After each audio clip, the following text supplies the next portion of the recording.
Okay, let's get going for another week of Selfwealth Live. Our technical analysis edition for this week. This is Tuesday, the 28th of January, 2025. Jace, how are you today? How was your public holiday yesterday? Australia Day holiday. Hey Rog, I'm good. Good to be back for another show. Nice to have that long weekend there. The end of January is sort of like we're now getting back into full swing with that last day off in there. But yeah, all good and all ready to roll. All ready to roll. Fantastic. Yeah, it seems like overnight that while we had a public holiday, they were in action over the other parts of the world, and they were definitely a bit bearish on the market, going down a little bit. So we'll talk about that very soon. But first, before we go ahead, hello everyone here on the chat or on the other line on YouTube Live. That is. Or maybe you're watching it on Facebook because we stream it on Facebook as well. So hello to everyone. Once again, hello to our regular viewers and hello to any newcomers. Just so you know, today's going to be a regular show. So it's actually just going to be, we're going to go through the three markets, the Australian market, the US market and the Hong Kong market. And we're going to see that from a technical chart perspective, a charting perspective. Then we'll answer any questions, general questions that the audience might have, and then we'll go through your tickers. So please feel free to throw down your tickers. We're going to try and get through as many as we can as per usual. All right. And then it should be a good show once again, a good show. So Jace, let's get through the disclaimer first, if you can, please. Yeah, so just quickly, everything today is general commentary only, no personal advice given.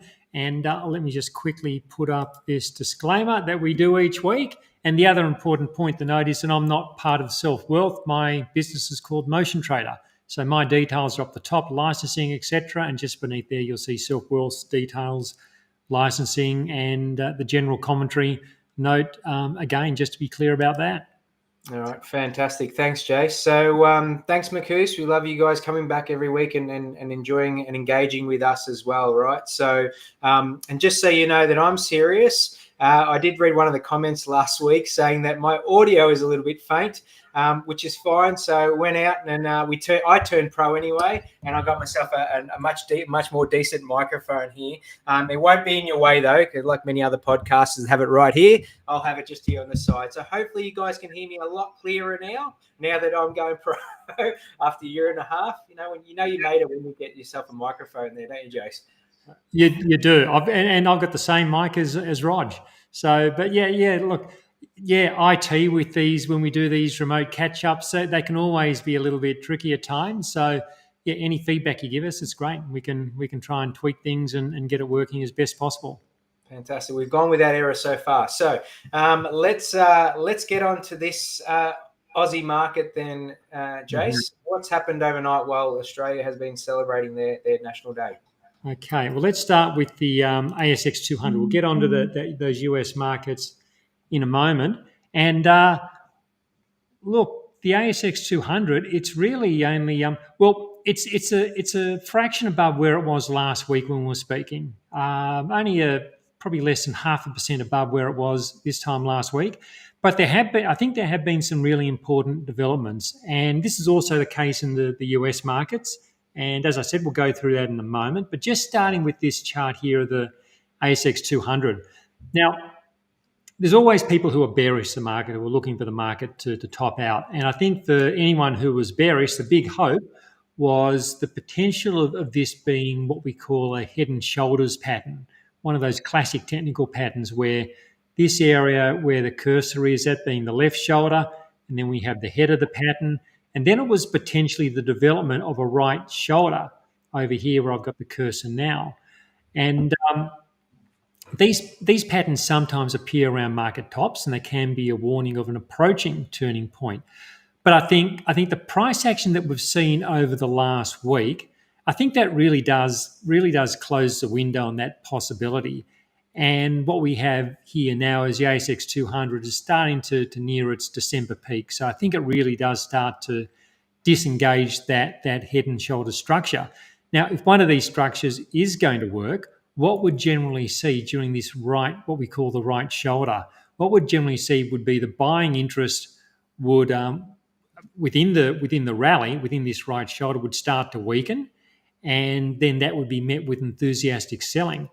And when we see that type of price action unfolding, well, that can help us identify that changing price structure and that potential turn. But that's not what's happening here. So just looking at the strength of the rally off the January lows, we had that good rally over in the middle of the month, and that carried over to last week's show. So just on last week's show, it really did start to pop a bit higher again, and from there, I think that's what's disengaged that pattern. And I think it shows that the interest is very much there in buying the dip. So that buying of the dip interest remains strong.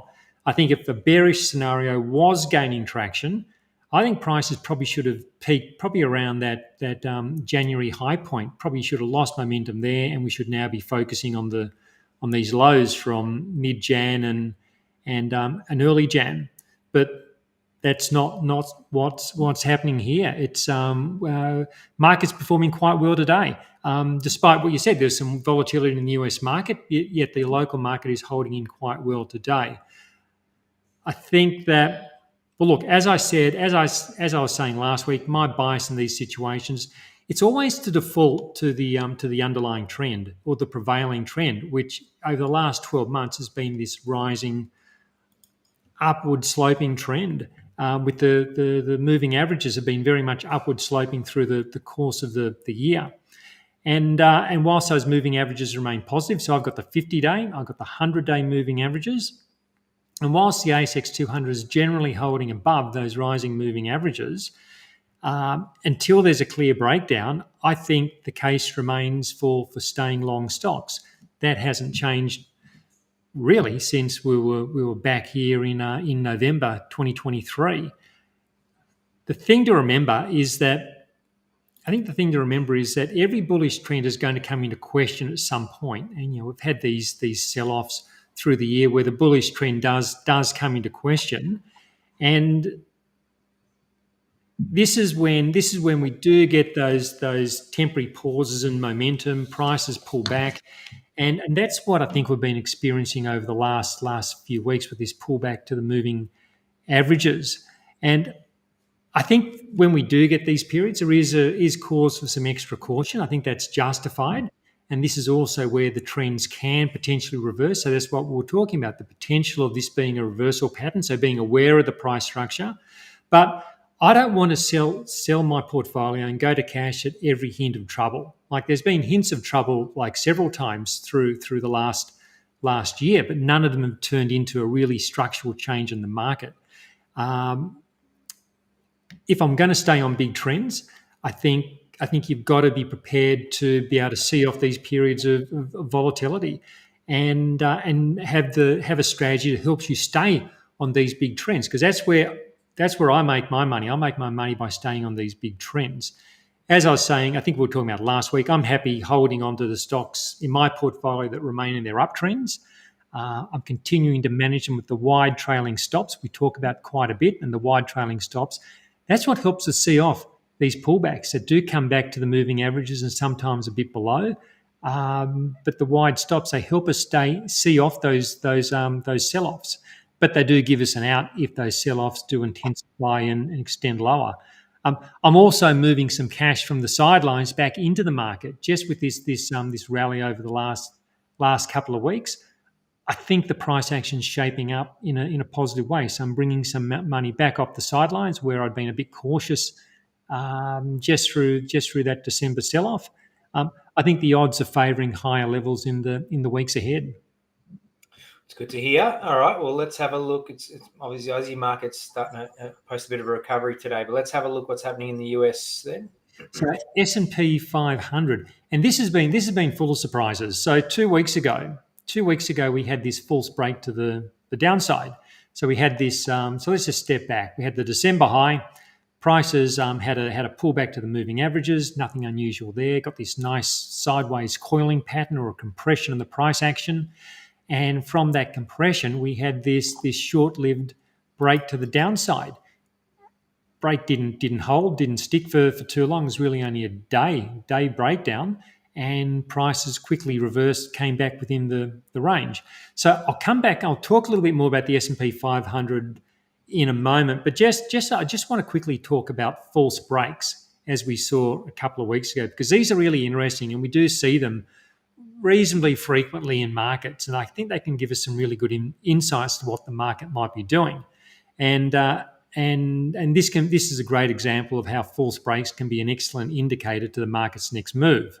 So when we get a false break and we get a rejection of the breakdown, it shows us two key things. So firstly, it tells us that the selling pressure is relatively weak, or not as strong as people feared it may have been. And secondly, it tells us that the dips are being bought. There's significant interest in buying the dip. That's what pushes the price action back up. So a lack of selling and a overwhelming interest in buying, it causes that false break. And the opposite applies in a falling market. The opposite applies in a rising market when you get an upside break that fails. So keep an eye out for these false breaks, and importantly, just know what they're potentially telling you.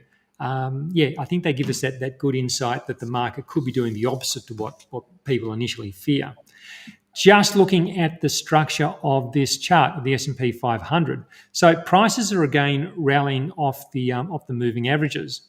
We saw something similar back in April, back in August, and September. From a technical perspective, this remains a textbook uptrend with those dips back to the moving averages being bought. Now, as you said, Rog, we did get a pullback last night, and much of that was to do with Nvidia. So Nvidia is such a big part of the market now that it really does pull things around when it moves. So I'll show you a price chart of Nvidia from last night. So here it is. Here's Nvidia. It's down just overnight. It was down something like close to 20%. So that's a big fall for one of the what's Nvidia now? It might be the second largest stock. I think it's just behind Microsoft, but it's up there. It's up there in the top 1, 2, or 3. And when it falls 20%, that can cause a significant move in the overall index, and that's what it's done. It's really impacted the S&P 500. Just looking at Nvidia's structure, it was consolidating nicely along these moving averages, and we do get surprises in markets. This, like had we been talking about this last week, I would have said, look, it's traveling along the moving averages, sideways price action, odds favour it breaks to the upside. But just because the odds favour something doesn't mean it's going to happen. That's why we spread risk, we use risk management, because there's going to be lots of times when what we think could happen doesn't happen, and Nvidia's broken down. There's some technical vulnerability with this stock now, so we just need to monitor its price action over the next going forward period. But whilst it's below the moving averages, there's some vulnerability in Nvidia. But Nvidia is not the entire stock market; it is one stock. Coming back to the S&P 500, so we've already seen signs of buying in the dip. So just look at the price action of the S&P 500 last night.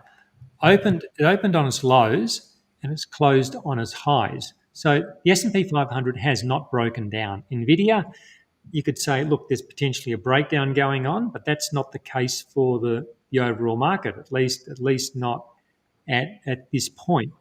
What was really interesting is when I looked at the S&P 500 on an equal weighted basis. So when we look at the S&P 500 on market capitalization basis, you can see Nvidia's impact clearly. The market's come off. Now let's go on an equal weighted basis. So when we do this, Nvidia is going to have 1/500th of an influence on the equal weight index. And when you look at last night's price action, it hasn't even fallen. It's closed where it had closed on the previous day. There was a little bit of weakness, but not much. It's basically closed unchanged. So I think this is why it's so important to look at equal weight indexes as well as the market cap, because this gives you a better idea of what the broader market is doing. And I think it's encouraging that we are seeing this broader health come back to the broader market. You can see the equal weight did go through a vulnerable period for several weeks where it was consolidating below these moving averages. had this break to the downside, like that false break we were talking about in the S&P 500, quickly rejected. Prices are now back above the moving averages. And I think what that does, I think that closes that window of vulnerability that was in place when prices were below the moving averages. So I think this is and it's the good news for the US market, in that if we put NVIDIA to the side for a moment, the broader market is still doing well. The broader market in general is that we still have stocks up towards their highs and rallying. I think the play remains to stay on the long side of the market, stay with this rising trend. I had scaled back some positions when we had this vulnerable period during December, but just in the last week, I've just started to increase some exposures again. So I've stayed long the whole way, but I did talk about maybe moderating some risk. But now I'm starting to put that risk back into the market. As I'll always say, it's like stay flexible and be prepared to adjust your portfolio to suit conditions. And as it stands, I think the signs are that we're I think we're re-entering a risk-on phase, notwithstanding that selling we saw in NVIDIA overnight. Yeah, it's really good that we have that other view, once again, the equal weight view, and just having the knowledge that it's only that one, basically the one stock that's pulled the market down. You just wonder how many people see the market that way and then get really worried about it versus just having that stable view of things and being able to see it from knowing that it's just simply one company, or knowing that the rest of the companies are still doing well, are still doing all right. So it's about looking. A lot of the time, it's about looking beyond a headline. Like a headline, you can say, the headline could be NVIDIA crashes down 20%, drags market with it. If you just base your portfolio action on that headline, well, you could be going out and doing things which maybe you don't need to be doing. So look beyond a headline and just bring it all back and go, okay, well, NVIDIA's had a bad night. Is it contagious to the rest of the market? At this point, it's not. By looking what the equal weight's done, the equal weight. So most of the stocks in the S&P 500 have not followed suit with NVIDIA. So things can change. That's why we always watch the price action. We see how things are developing. But at this stage, it's we don't have a broader breakdown. We've got a down day, and down days are part of price action. The S&P 500, it's still above rising moving averages, and it closed on on Monday in the US. It closed on its highs. So let's not jump at every shadow and try and stay. As I say, I make money by staying on big trends. If I'm jumping every time there's a scare, you're always out of the market or always jumping out. So it's trying to hold core positions and manage them with good strategies like trailing stops, which can help you see off volatility and keep you in for as long as you can. You must be sick of telling us that now, Jace. Stay on the trend as long as you can, right? But it's good. That's learning. Learning's all about repetition and hearing things. Like the amount of times I've had to hear lessons over the years, and I've had to learn through trial and error. And I still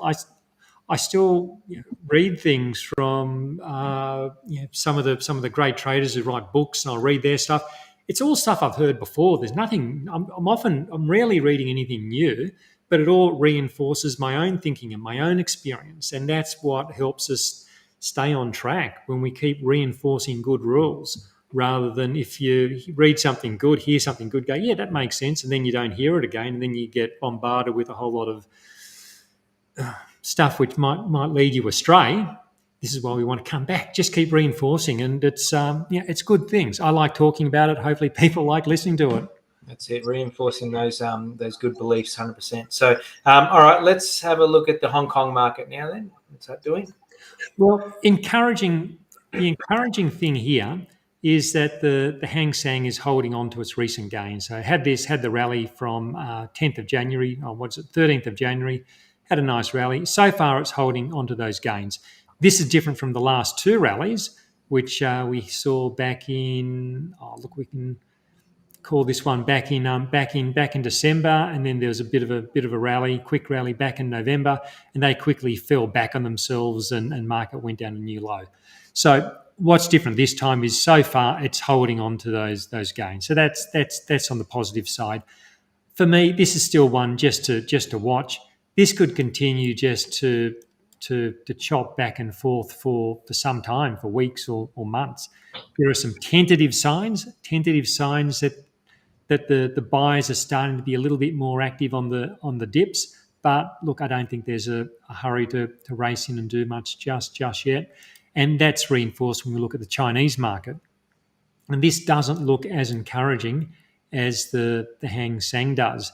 And this is another reason why I'm not interested in really rushing into this area of the global markets yet.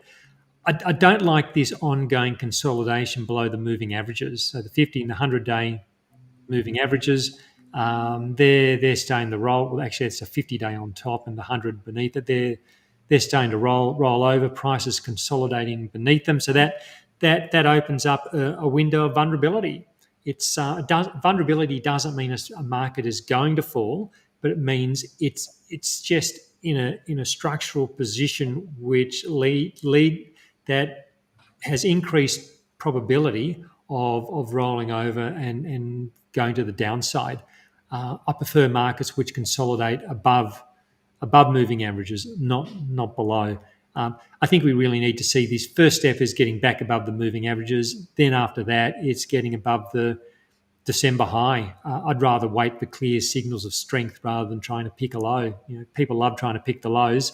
I think that gives us the cheapest entry point. But more often than not, I think the market steamrolls over the top of you, or often you end up buying and you sit in the market which grinds sideways for some long period of time. So I don't worry about trying to pick the lows. I'd rather watch it, wait for a breakout, go with momentum, and then see where that takes me. So for now, this is it's not on my immediate radar.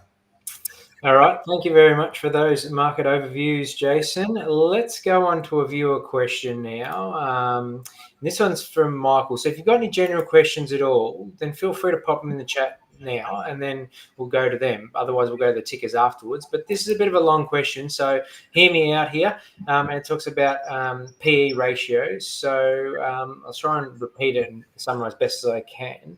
So I hear some people say to buy at relatively low PE ratios. However, my observation... So let me start again because there's a bit more of a question here. Let me start again.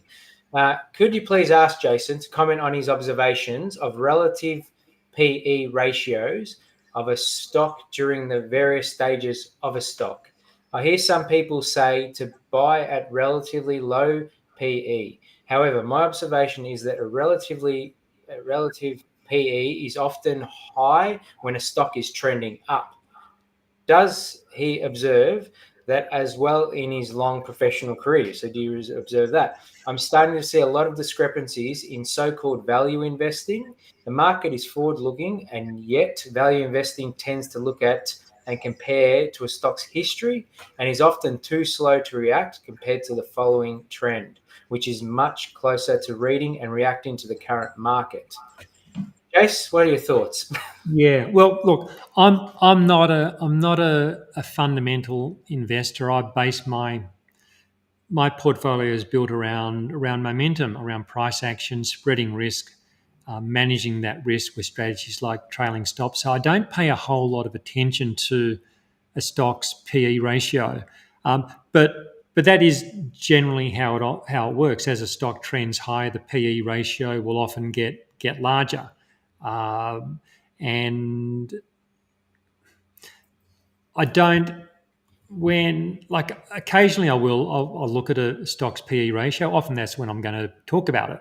I might give people a general overview. I might say, look, it's on a low price earning ratio. There's a good dividend yield there. It's breaking out. These are things which will be of interest to some people. Not the biggest factor for me. Some of my best performing stocks have probably been stocks which have had high PE ratios, and maybe they're emerging companies where the people are prepared to pay a higher price for future growth. As our viewers said, people looking forward. It's also interesting when you look at long-term PE ratios of the market generally. So I've seen them of the US market in recent times where they go back to the 1950s or something, and you'll get these periods of low PE ratio where the market was cheap, then high PE ratios, and we're in one of those times now where the market is heading up towards historically high PE ratios. So there'll be arguments to say, well, look, the market is expensive, we shouldn't buy it, it's too high, it's a bubble, it's going to decline, and at some point that's probably going to prove true. And they'll say, well, look, the time to buy is when it comes back down to down towards 10 or 12 or even single digits. And you look at one of these charts which goes back 100 years and go, yeah, look, that makes good sense. Only problem is it hasn't been back into that, what some of the value investors would claim as bargain territory since the 1970s. So you can be waiting a very long time if you're just basing your portfolio around PE ratios. On an individual stock level, that's different to a market level. But for me, its price momentum is the thing I'm looking for, not so much the PEs. They can scare you out of a stock. If you see a high PE ratio, you go, no, it's too expensive. But then, like a stock like Drone Shield, for instance, that was on a huge PE ratio because it got no income. Actually, it probably wasn't on a PE ratio because there's no earnings, or maybe there's some. I can't quite remember, but you get these stocks like Drone Shields where they can go astronomical PE ratios. So, but you can make 200, 300, 400, 500% based on momentum and risk management strategies in the meantime, and they might come down afterwards. But there still could be some really good gains to make. So this is why I don't get so fussed about the PE, but focused on the price structure and the trend, where the moving averages, where's price relative to the moving averages, and then manage my risk around that. Nothing wrong with getting stuck into the fundamentals if that's your thing, but yeah, it's probably a long way of answering the question. But for me, it's trend, not PE. I think that's a good answer. Just for those that weren't not aware, obviously, is PE is price earnings ratio, which is basically the relationship between a company's stock price and the earnings per share, right? And I remember having one of my old mentors as well tell me about price earnings ratios and things like that, and he loved it. So everyone to their own, obviously, it's a very fundamental kind of thing to talk about.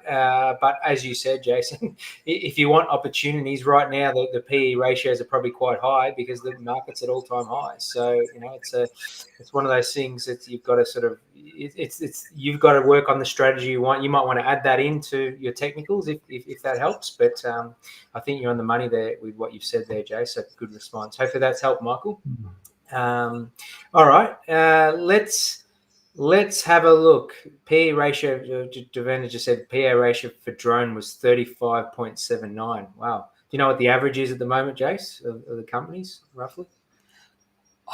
I'd really rough. ASX might be around 16 or 17. It's really rough. I don't look at it as just things which I see. It's just whether I remembered it correctly. I don't know. I think the US market is higher still. Based on P's, maybe you wouldn't have been investing through much of last year, but then it's been a great year. So it's like follow the trend, but have those strategies to get out when the trend changes. Yeah, beautiful. All right, let's get on some tickers then. Let's start off with OCL, please. OCL. Okay, so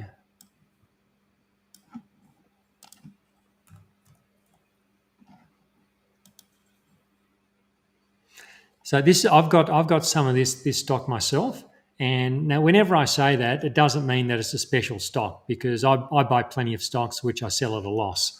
So I don't have the magic formula for getting all the good ones. I get plenty of duds, but I kick them out of the portfolio at a fairly early stage. So I usually don't lose much money on them. And so whether this will be where this will sit along the line of unexciting stocks to stocks that shoot the lights out. Time will tell. But at this stage, it still looks like an encouraging trend. So we've got so just let's step back to put it all in perspective. So we've had the big rally during the 2020-21 into 22 high. Then, as is so often the case, you look where it went from $2 to $21. Nothing's going to keep moving at that rate without a big correction, and that's what happened over the next couple of years. And what we've had over the last, what will this be, the last 18 months, the price action has stabilised. We've got got a basing period, and now prices are back above their moving averages and trending. What I'd be looking at this current decline as a pullback at this stage. So I've got my wide trailing stop. I'm not quite sure where it is offhand, but it's somewhere comfortably below the 100-day moving average. And if prices can hold around this recent low, as they currently appear to be getting some support, some buying of the dip off around the moving average area, I think there's every reason that there's every possibility that this stock could continue up and make new highs beyond what we saw in December. So it's one I'm happy to continue holding. Would I buy it here? I tend to prefer to buy stocks with a bit more momentum than this one currently has. This could still be part of a consolidation which chops sideways for longer. If I were to get a position here, I'd probably just have a stop just below the lows from January. So it's probably a pretty cheap stop. So yeah, it's 10%. Maybe it could be bought on a 10% stop and see whether it kicks higher again. So it's all about keeping our risk relatively low compared to our potential upside. And I think it's asymmetric the way it shapes up at the moment because risk can be relatively low, but with an underlying upward trend currently in place, upside is, I think, significantly more. So yeah, look, one I'm happy to hold. All right. XYZ.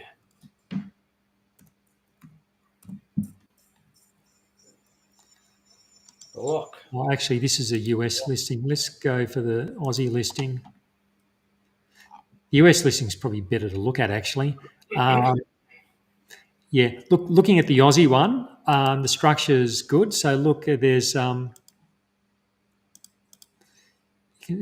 just roughly drawn this, but you can see all these peaks. So this looks like a basing structure. Prices moved above those previous peaks. So we've got a strong rally, and now we've got a corrective looking pullback towards the moving averages, with this previous resistance now become support beneath the market. Let's have a quick look at the US listing. And it's so look, this is very much a bombed out stock. But is this a big basing structure? I think there's very much has that potential. The US price action is a bit different in terms of like where you draw some lines here, but generally I'd say this looks to be like, I'd give it the benefit of the doubt that it's starting to lift out of a basing structure. So we're calling this period a base, and looks like we're starting to try and break higher. Like to see another break above the December high to really say, look, this seems to be getting upward momentum out of the base.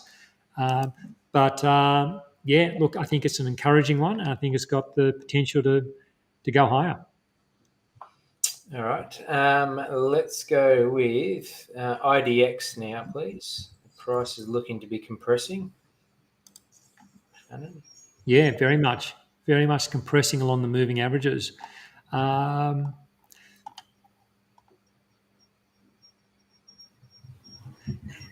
So is this all early recovery? I'd be looking at this I'd be giving it the benefit of the doubt in that it's early recovery at this stage. Like, prices are above these moving averages. And we've had a few periods where it's rallied and come back to the average, rallied, and then we sort of had this broad sideways period. into and then along the averages with breakouts. Like, is something similar happening here? So I'd favour this breaking to the upside. Now, as we saw in NVIDIA earlier on, they don't always break the way you think they may break.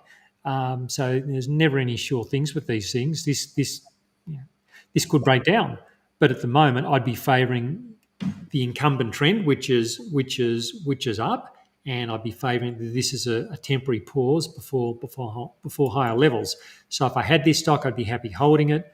If I liked it and I wanted to get into some, well, as I said earlier, I'd probably rather buy a bit of momentum off the moving averages, pay a little bit more to get in with momentum. But it also could be bought at current levels and with a stop loss probably not that far away. It might only be current levels. It might only be like less than 10%. Might be an 8% stop, so relatively low risk. But there's more chance. There's probably more chance of getting into a stock that doesn't break up when you're just buying it when it's trading sideways. Buying it with momentum, I think, increases the odds of kicking on. Because, as I say, it could break down, even though my favoured view would be to the upside. But it'd be one I'd be very much happy holding if it was in my portfolio. All right, very good. Let's have a look at NSR.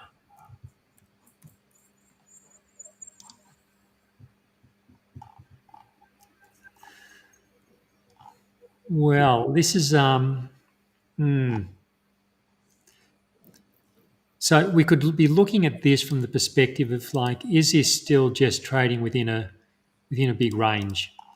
So it really has been range bound since 2022. So it's like a couple of years in the range. So that's like bigger picture. When we look back, bigger picture, this is range bound. When we look at it near term, it's got that price action where it's broken below the moving averages. It's had that consolidation beneath the moving averages, which have been rolling over. The moving averages are now crossed and turning down. Again, it's 50 and 100 days. So there is a breakdown from this previous high point. So there is. It's not a dip. It's not a dip that I want to buy. I don't want to buy these dips. It looks like there's more downside potential in this, more downside risk. I think that's quite possible.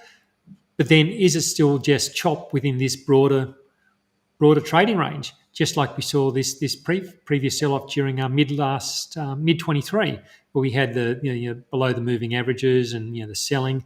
But it's within a large range. So yes, it could continue selling down, but it could still be just price action within a large range, and this range could persist for who knows how long. So not a stock I want to buy. It's a stock that has a dividend, so it's like a real estate investment trust. So like different people will play this differently. Some people are happy having a stock like this just sitting in their portfolio and saying, yeah, look, it's breaking down, but it's still within a broader range. So I'm happy having it just sitting at the side as a dividend stock. It's paying a dividend.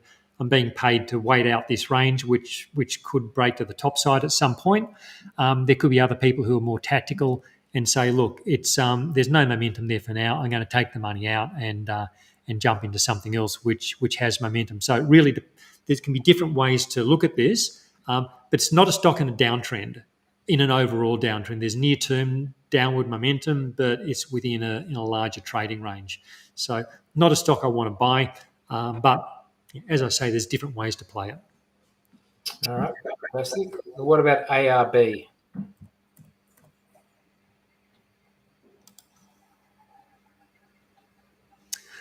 We've certainly talked about this in the past. So this would have been a lesson on buying the dip. So we're buying as price comes back to rising moving averages, and then when the moving averages cross and the price starts to decline, it's interesting. We're probably talking about it here as an example of like buy the dips when a stock's rising, sell the rallies when the stock is below declining moving averages. And then as time has passed, did that strategy work? Well, it did, because the stock kept declining for a number of months. So yeah, it's just interesting when we come back to a stock and I can see these previous workings. But that's not relevant to what we have now. What we have now is a stock that, look, it's now consolidating below these declining moving averages. So, is this the point where we want to say, look, this isn't where we want to be? Hasn't broken down yet. It would still be above where I'd have a wide trailing stop, because we did have a stock which has been rising throughout much of last year and previous to that. It's not a strong trend, because it's we've had a number of occasions where it rallies and then comes back below the averages, rallies below the averages. It's like the stronger trends tend to be like where, as this was during another time where it was rallying and just coming back to maybe the 50-day, but staying above the 100-day. It doesn't have that same vigor to the rally now, because we're seeing these declines come back below the 100-day.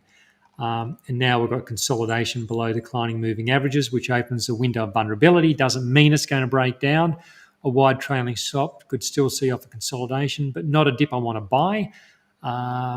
If I had it and I'd been in from maybe early January, I'd be happy to stay in it with my wide stop. But as I say, not a stock I'd be buying at this point. All right. Next one is APX. It's coming back. Oh, we haven't visited this for a bit. Appen.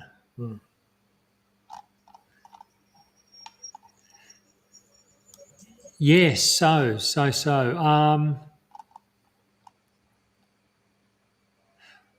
Well, if I had this in my portfolio, very happy continuing to hold it with a wide trailing stop. My stop would be back down here somewhere, well below, comfortably below the 100-day moving average. Had a bit of a consolidation. You can see this consolidation through here where it started to compress into the moving averages. We had a breakout, but that breakout hasn't stuck, and now it's come back down towards the moving averages. Maybe that's a sign this one's going to do more work, and it's just going to be there's going to be more back and fill in this one for a while. Maybe the excitement of the rally from mid last year, maybe that's done for the time being, because that has been a particularly strong rally. It wouldn't be unusual now to have this just track sideways and consolidate for a period of time. So from that perspective, I wouldn't be in a rush to buy it. If it was going to run, I really would have liked to see it probably do more with this breakout from that range, and then hold on to those gains, do a better job of holding onto those gains instead of giving them all back, and it's back where it was in late December when it was at the lower end of the range. So I'd be okay with holding it with a wide stop, but I probably wouldn't rush to jump in at the moment. I think maybe there's time to just wait and watch it for a bit. Okay. All right. What about OBM, please? OBE? OBM for Mary. Yeah. Uptrend still in place. Pull back to the averages and consolidating. So this is a gold mining stock. Gold's been doing well of late and trending higher. Look, it's a stock I'd be very happy buying, very happy owning, and continuing to hold. As always, wide trailing stop. Interesting rally off the low, so strong rally, and this is so far holding onto those gains. This looks corrective. Like I could consider buying it around current levels, and like one strategy would be a stop below the recent lows. So that's about 20%. There could be a 20% stop on it. Plenty of upside potential in the stock. Has come a long way. It's like for me, it's a matter of, is this going to spend more time consolidating, or is it going to be a shorter consolidation and then another step higher? Of course, it might be neither of those. The stock could start falling and fail. But I'm looking at it from a bullish perspective at this time, and it's like, does it need more time, or is it going to be a briefer consolidation in this section before another breakout? So it could be bought at current levels. It could be bought on a breakout. But for me, it's certainly one I'd be continuing to hold. Yeah. All right. Zip.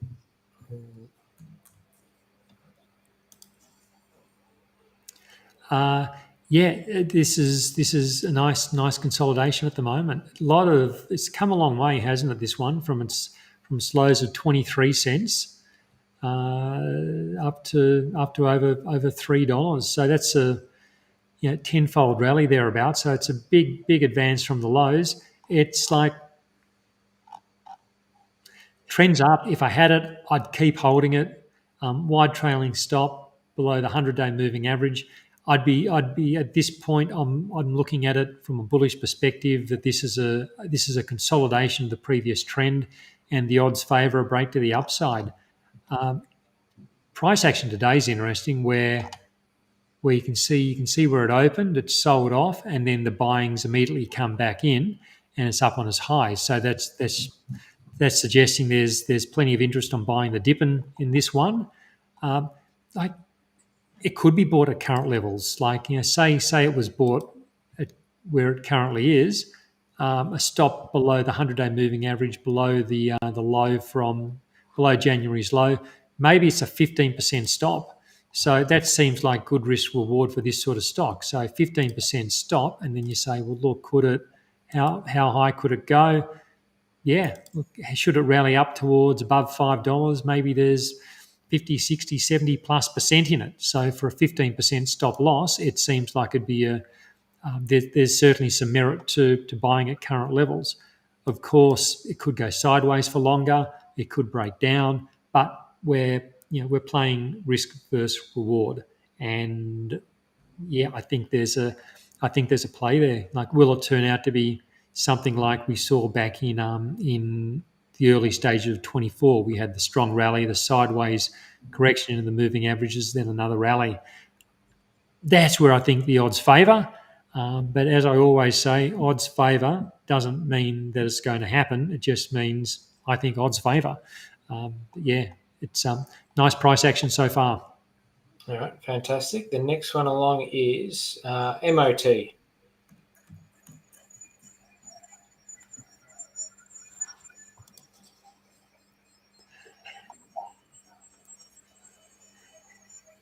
Yeah, it's doesn't really. There's not really a great. It doesn't do much. It's like an incomes opportunities trust. So it's not. You're typically not going to get momentum in this sort of stock. I don't know what sort of income opportunities it is, but it's probably not one where you're going to get a lot of upside momentum. It's probably more of a dividend based play at a guess. I don't know anything about it. I wouldn't be buying it at the moment simply because we've got these declining moving averages, and it is making a series of lower lows. So there's some downside momentum in it. So not a buyer. It's not the sort of stock I'd have in my portfolio. If I had it, well, it depends on my reasons for having it as to what I'd do with it now. So it's hard to say. I don't want to say, look, I'd sell this stock now because I don't know the reasons somebody might be holding it. It's not a technically strong structure, but if someone's been holding it for 5 years because they pay a regular income stream, well, that might be a reason to hold it. It's not one I've got a strong view on at this point. It actually pays a dividend every month, this stock. So I just look, pays a dividend every month. So it looks like more, like you said, a bit of a dividend play there. The next one along is VUL.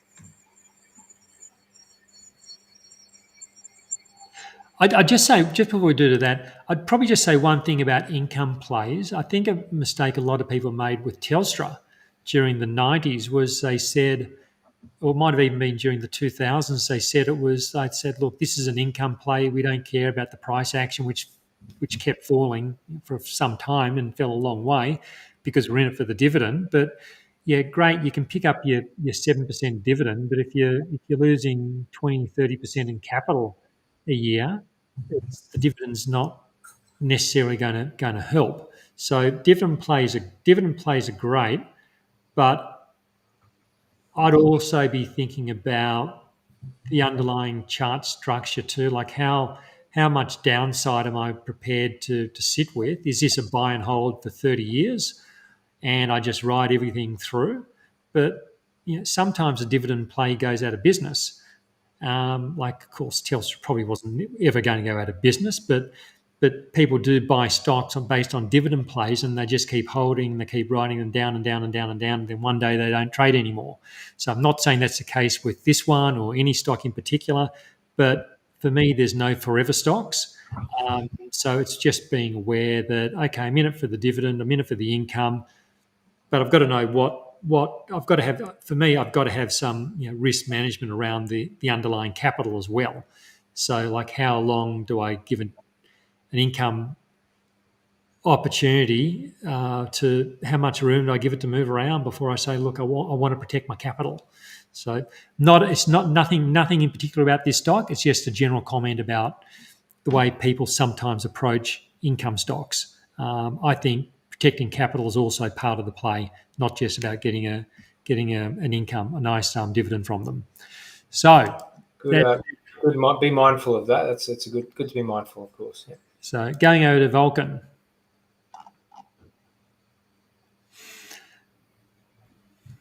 So we're now below the moving averages.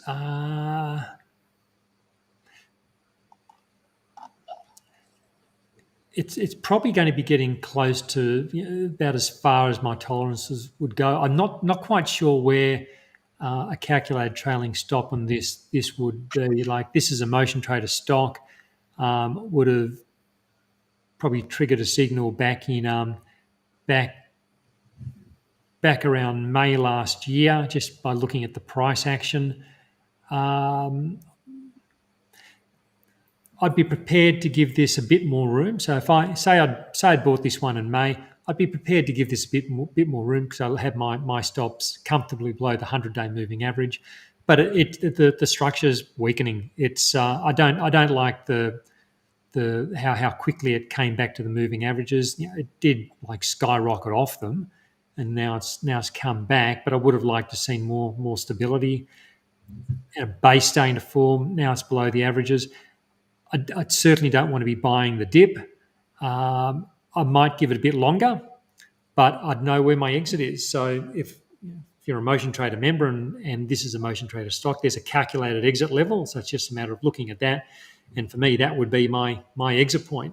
I just go, okay, I'm happy to give it a bit more runway, but if it comes back to that trailing stop, I'm out.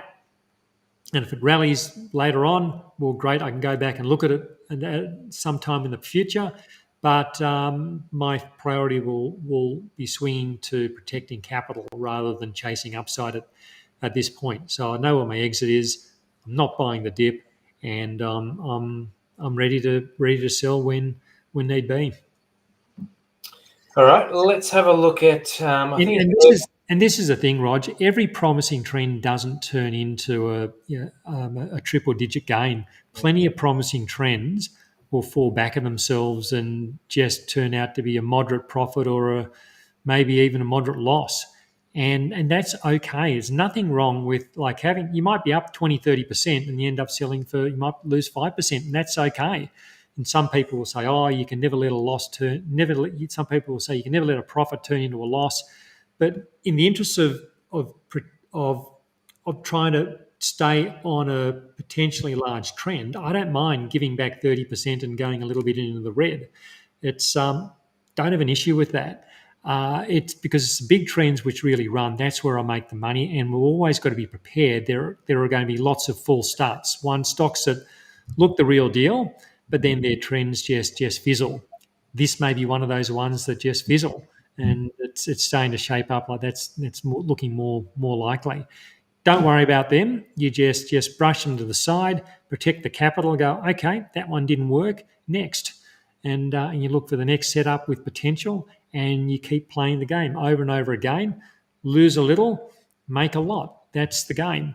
And don't be put off, and don't be bothered by the ones that look like they're going to do great stuff and then fall back on themselves, going, I knew I should have taken profit at $8. But what if you take profit at $8 and it consolidates and then keeps rallying, and you're saying, I should have sold? So have your rules, be consistent, follow the rules. Don't worry when some stocks come back, because plenty will just not deliver on the potential you thought they had, and they don't all need to deliver. You just need your top maybe 10% to do great things, and you're probably looking pretty good. Yeah, and don't forget, last week we did a good show on these topics around lessons of 2024. So if you missed last week's, then check out that one. It's about half an hour of that of really good sort of we were doing before. We were confirming good beliefs and good systems, right? That we learned from 2024. So you go check out last week's show if you want. Let's have a look at Airbnb, I believe, and then another one called Calm. I've never heard of these ones. Do you know the code? Can we just type in Airbnb? Is it listed? Maybe there's an American stock. Yeah, it'll be an American one. This will be it.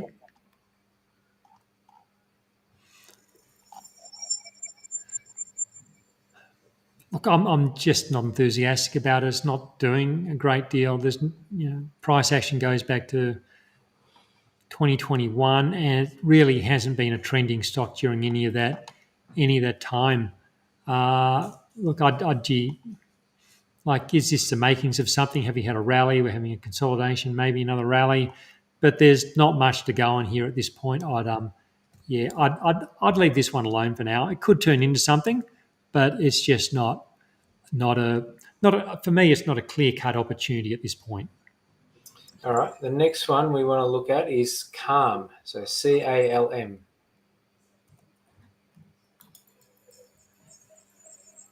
It's a NASDAQ stock.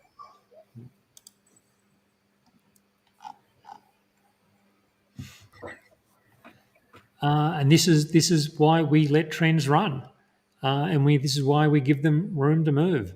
Trend remains up. I'd struggle to buy it now because it has, theoretically, we shouldn't struggle to buy a stock which is at all-time highs and trending up.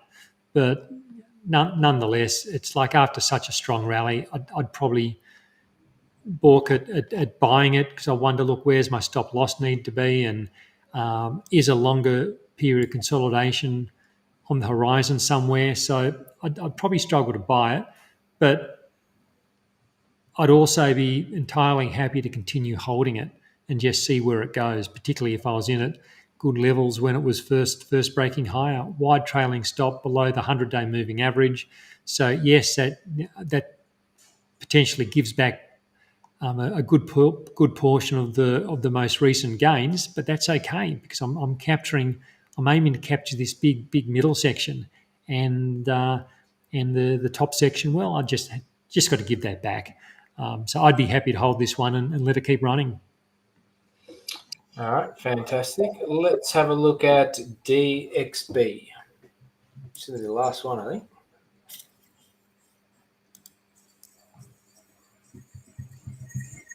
Yeah, well, this is interesting.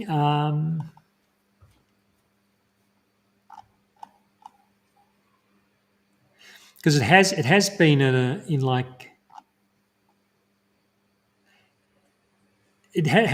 has been struggling over the last 5 or so months. Plenty of time below the moving averages. Moving averages have turned to the downside, but then it's had this strong reversal. So this starts looking. I start wondering, is this just a big corrective phase to this previous strong upward trending phase, and had the classic blow off top where it just goes vertical into the peak, and stocks that go vertical often come back and had those large corrections, and that's what this has had. Is this the restart of some sort of a trend? It looks like it's very much news related, which is always a bit of a kind of like those breakouts which happen on not a lot of news. So it's gapped higher for a reason, but it is holding on to most of those gains so far. So it's pulled back. It's just above the moving averages. If I had this, I'd very much be holding it still. And stop would be just where would the stop be? I don't know. Be somewhere back, probably maybe towards the December lows. But it's got that potential. Like if it starts to get that consolidation above the above the moving averages, these moving averages start to turn, well, then you start looking at the potential for it then to break higher, and you start getting an upward trend developing. So that's the interesting thing to look at for now. So I probably wouldn't buy it just yet. It could be bought now with a stop below the moving averages. But if we do get that sideways consolidation, it could be setting itself up nicely. Like, if we see, here's an example. So there we were gapped higher, and then we had the sideways move into the moving averages. So if we got price action like that, well, then you start looking for the next potential breakout. So yeah, it's an interesting one to keep an eye on, and there could be something that comes from this one in the weeks ahead. All right. We might finish off on one from Rodney. He says AMP. It's currently selling for $1.77, above moving averages. Got an upcoming dividend worth chasing, and then putting a stop loss after it goes ex-dividend. Seems like he's got his strategy out ready to go. Yeah, trend is nicely up. Nicely up. It's just broken out of this consolidation, this sideways compression towards the moving averages. If I had this, very happy to continue holding it. As always, wide trailing stop, see off the pullbacks we invariably get along the way. And you look how far this has fallen. But out of favour stocks can stage tremendous recoveries. Whether this will be a tremendous recovery or not, time will tell. But it's a trend. There's momentum with it. I'd be running it to see where it goes. Would I buy it at current levels? Well, I would have preferred to have bought it a couple of days ago, just as it was breaking out of this little pattern, because there's always, once you get that initial run, there's always a possibility that you do get that sideways consolidation develops again as the moving averages catch up. It's not my ideal entry point, but nonetheless, it's only 10% back to below the moving averages. So if someone likes it, for whatever reasons they like it, it's the key here is I think we can manage risk effectively. So a 10% stop is for me would be an effective amount of risk management, because the upside potential is certainly there. Given how far it's come, this could still rally quite a bit further. I generally like it. Happy holding it. I'd consider buying at current levels with that 10% stop. All right, fantastic. I think we'll finish off here now with a bit of buffet magic. Warren Buffett, sorry, not Buffett, Buffett. Mr. Truthbomb has said that PEs are high in the US and the S&P, but EPS growth and profit margins are higher than they've ever been in the past. So it's less worrying per her mentor, Warren Buffett. So there you go. It's good. I think that's it for today. I think we actually finished early, which is great. A little bit earlier than usual, Jace. We get about 10 minutes of our time back, which is fantastic. Not that we don't love being here for that hour and 15 each week. Thank you all for coming and attending every single time. Thank you, Jason, for your lovely wisdom. Don't forget, this is general advice only. Do your own research. Do your own do your own decisions. Obviously, we don't know your situation, right? So it's important that you do it yourself, obviously. Other than that, you can visit me and you can ask me any questions you want at Selfwealth. There's my link down on LinkedIn down there, or you can send an email to support@selfwealth.com.au. You can even sign up for 10 free trades on the link down the bottom. If you want to reach Jason, he's at motiontrader.com.au. There's a link for his trial on the bottom of this video as well. Otherwise, Jace, you have a great week ahead, and hopefully it's a good one. Likewise, Rog. Hey, that was good. Enjoyed doing that today. Hopefully that was interesting for everyone and get some ideas from it all. And, I'll certainly look forward. I'm sure you will too, Rog, coming back next week and we'll do it all again. Definitely is. And it's even better now that I've got a new microphone. Everyone can hear me, mate. So we'll definitely be seeing you all next week. Everyone, take care and have a great week.